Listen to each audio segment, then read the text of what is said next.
Fala pessoal, tudo bom com vocês? Aqui é Fabiano do Fábrica de Jogos. Eu vou fazer um vídeo especial falando um pouquinho de como que eu faço para organizar um projeto de desenvolvimento de um jogo, né? A questão da gestão do projeto em si mesmo, né?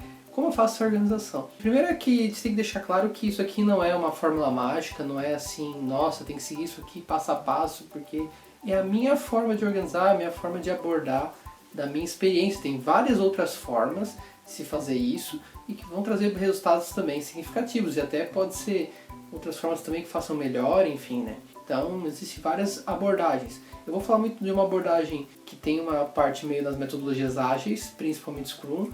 Também vou aliar um pouco com alguns softwares que eu uso, que eu conheço. A primeira vez que eu geria projetos, eu não tinha muito software. Geralmente era painel mesmo lá, com as coisas, atividades que tinham que ser feitas num quadro. E basicamente o gerenciamento era feito assim. Aí tinha uma planilha Excel lá que fazia o controle de horas.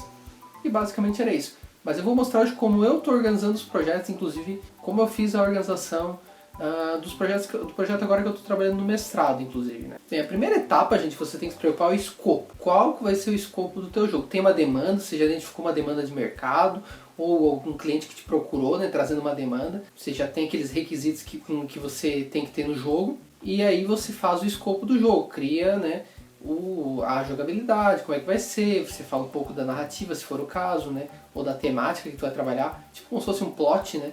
E aí, com base nisso, você já tem subsídios para saber como vai funcionar esse jogo, para que você possa trabalhar um conceito de jogo, propriamente. Aí, dentro desse conceito de jogo, eu sempre trabalhei assim, gente. Eu pensei no escopo do jogo, a jogabilidade, o gênero, as limitações tecnológicas que esse jogo tem que ter, em que ambiente esse jogo vai rodar, né? Não só plataforma, mas às vezes em local, né? Eu trabalhei em jogo, por exemplo, que ia rodar dentro de um evento, por exemplo, que foi um jogo que a gente fez para uma imobiliária uma vez, e aí você tem que pensar nisso, dentro do cenário. O cronograma, a equipe, né, toda essa questão de orçamento também, né, quanto que tu vai cobrar pelo produto, quanto que vai levar esse projeto, enfim.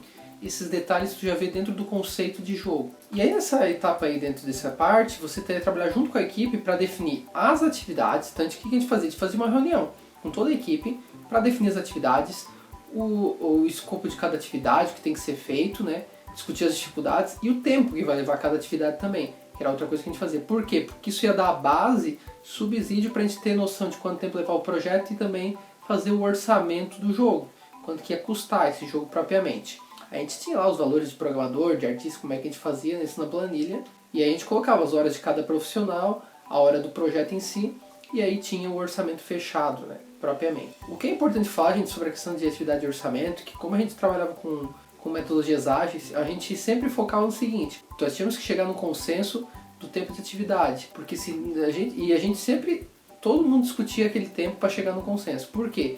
Para gerar comprometimento entre a equipe, porque se eu chego lá e digo, ó, o tempo é esse, aquele, pá, não gera comprometimento, porque quem determinou isso foi o Fabiano, não foi a equipe. Esse é um princípio que a gente trabalha bastante na hora de decidir as atividades. Então o que acontecia? Por exemplo, quanto tempo vai levar para fazer a IA do inimigo lá X? Vai levar... Aí todo mundo botava os tempos lá marcados, né, numa folha, era como a gente fazia, né? E hoje também a questão de orçamento é feita assim. E aí a gente, depois que todo mundo botou os seus tempos, a gente mostrava.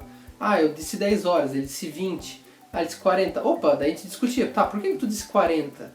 Porque ninguém tem que pensar nisso, naquilo outro.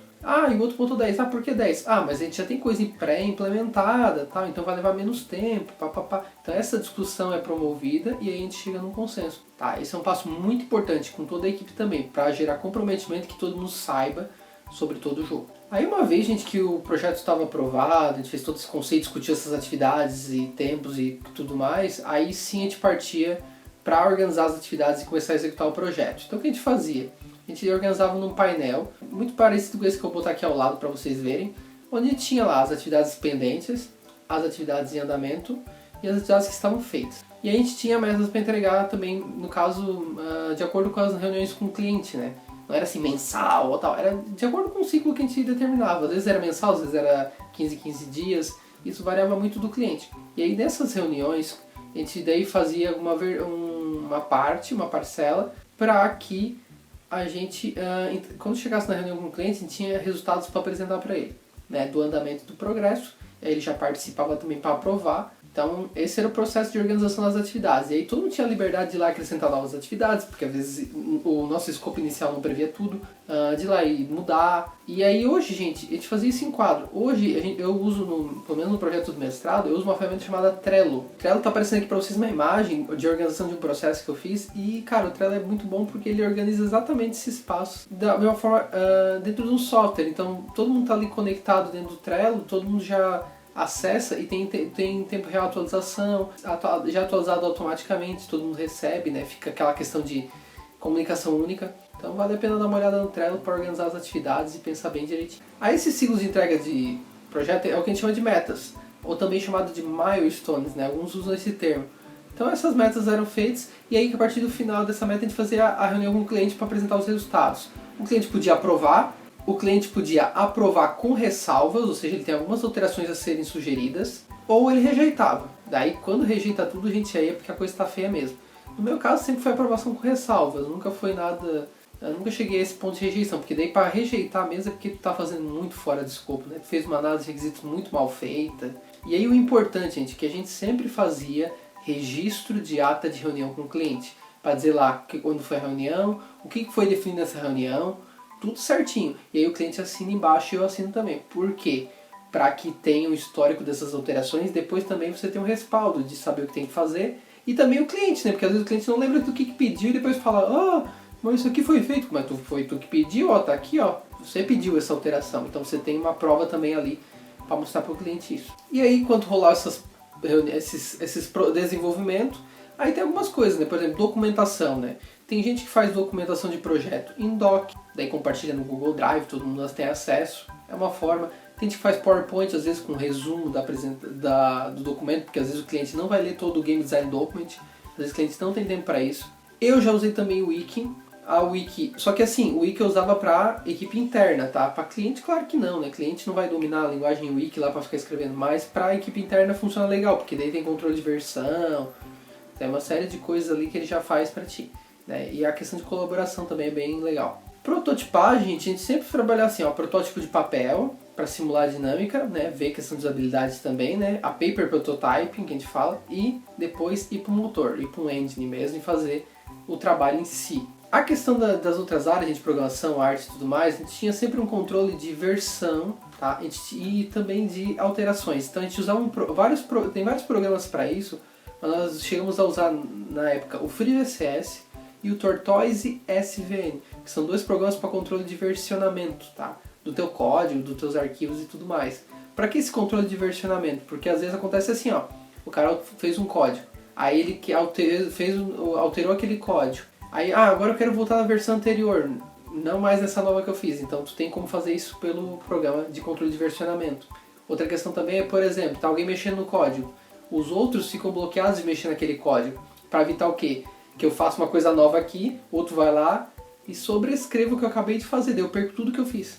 Então esse controle aí é bem interessante, tá? Mas existem outros softwares para isso também, tá? Esse Subversion, por exemplo, tem um monte aí. Inclusive hoje se fala muito também de compartilhamento do GitHub também, né? Para programação, então tem um monte de coisa. E a parte de qualidade, uma das ferramentas que eu trabalhei bastante para controlar erros e tudo mais foi o Mantis. O Mantis ele faz a gestão de erros, então a gente sabe ali a gravidade do erro, manda para quem tem que resolver o erro, a gente vê se ele resolveu o erro, se o caso não foi resolvido a gente retorna para ele novamente. Enfim, ele tem um controle bem legal para gestão de erros e é importante a gente fazer a gestão de erros para a gente ter controle das coisas, porque senão vira uma bagunça e é uma das formas de a gente trabalhar. Então basicamente era isso, gente. A gente usava essas ferramentas para o desenvolvimento, fazer esse controle de projeto aí com as ferramentas como Trello ou às vezes na parede mesmo para gerenciar o acompanhamento, fazer as reuniões periódicas com o cliente a cada ciclo, né? E aí ia desenvolvendo e fazendo controle. Aí fazendo backups, né? A própria programa de versionamento a gente tinha um servidor à parte que fazia isso aí e ia fazendo esse controle de backup e tudo mais. Hoje no projeto que eu trabalho também a gente tem o Trello para fazer gerência das atividades, tem também um backup sendo feito, tal. Tem as reuniões periódicas que a gente faz toda semana no caso, para acompanhar o desenvolvimento. E assim vai, gente. Daí vai definindo as questões que tem que ser definidas para o projeto. Certo, pessoal? Então hoje eu contei um pouco da experiência, né, de como conduzir um projeto. Espero que tenha contribuído para vocês bastante isso. Para equipes grandes eu acho que é fundamental, sabe, essa gestão, porque senão vira bagunça, todo mundo começa a ficar perdido. Mas deixa aí para mim embaixo como é que você faz a gestão dos seus projetos de jogos para mim, que é interessante a gente ouvir outras ideias, outras propostas. né, de como você pode fazer isso. Também se você trabalha individualmente, né, tá sozinho num projeto, como é que tu faz? Ou em 2 pessoas, que é pouca gente. E se você gostou desse vídeo, você clica em gostei aqui embaixo, compartilha com seus amigos, se inscreve aqui no canal do Fábrica de Jogos, clica no sininho para receber as notificações dos vídeos quando saem novos. Então, gente, tchau e até o nosso próximo vídeo aqui no canal do Fábrica de Jogos.